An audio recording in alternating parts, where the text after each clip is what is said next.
Vibrant ઇવેન્ટની ફળશ્રુતિ પ્રવાસન ક્ષેત્રના વિકાસ માટે ₹770 કરોડના એમઓયુ.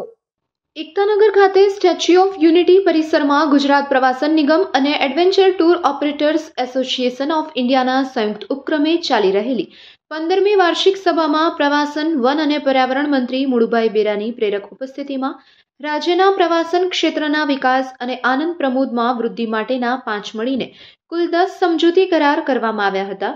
કુલ 770 કરોડના એમઓયુ કરવામાં આવ્યા છે. પ્રવાસન ક્ષેત્રના વિકાસથી દેશના અર્થતંત્રની મજબૂતી તથા રોજગારીના સર્જનના ઉદ્દેશ્ય સાથે નર્મદા જિલ્લામાં ઇન્વેસ્ટ ઇન્ફ્રાસ્ટ્રક્ચર પર 145 કરોડના ખર્ચે 4 star resort, conference area, convention area જેવા નવા આયામોના નિર્માણ થકી 450થી વધુ સ્થાનિક આદિવાસી બાંધવો માટે રોજગારીની નવી તક ઊભી થશે. ગાંધીનગર ખાતે 400 કરોડ રૂપિયાના ખર્ચે વિશ્વકક્ષાની મનોરંજક ઝોન અને કલ્ચર થીમ પાર્કના નિર્માણ થકી 1100 લોકોને રોજગારી પ્રાપ્ત થશે. વધુમાં ફિલ્મોની શૂટિંગ માટે ગીર સોમનાથ પ્રવાસન ધામ ખાતે 100 કરોડ રૂપિયાનું રોકાણ કરવામાં આવશે, જેથી 2000થી વધુ લોકો માટે રોજગારીના નવા દ્વાર ખુલશે. સાથોસાથ કચ્છના પર્યટન સ્થળોએ ફિલ્મની શૂટિંગ માટે 125 કરોડ રૂપિયાનું રોકાણ કરીને 500 જેટલા નાગરિકોને રોજગારી ઉપલબ્ધ થશે.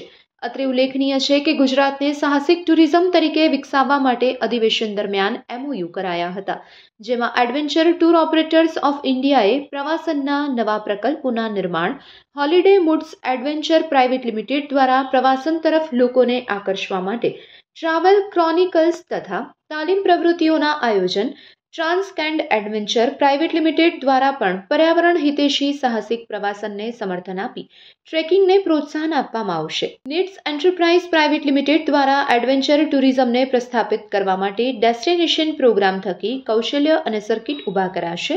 તેમજ ઇનમે લર્નિંગ પ્રાઇવેટ લિમિટેડ દ્વારા રાજ્યના યુવાનો માટે આઉટડોર શિક્ષણ પ્રણાલીને વધુ સુદૃઢ બનાવવા માટે વિવિધ ઝુંબેશ ચલાવવા અંગેના એમઓયુ કરાયા હતા. પ્રધાનમંત્રી નરેન્દ્રભાઈ મોદી અને મુખ્યમંત્રી ભૂપેન્દ્રભાઈ પટેલના માર્ગદર્શન હેઠળ પ્રી વાઇબ્રન્ટ સમિટના ભાગરૂપે એકતાનગરના આંગણે યોજાયેલી adventure tour operators association of ઇન્ડિયાના 15મા વાર્ષિક અધિવેશનમાં ગુજરાતમાં સાહસિક પ્રવાસન ક્ષેત્રને વિકસાવવા 770 કરોડ રૂપિયા ઉપરાંતના એમઓયુ થયા છે, જેના થકી પર્યાવરણ હિતેશી અને સ્થાનિક બાંધવો માટે રોજગારીની તક ઉપલબ્ધ થશે.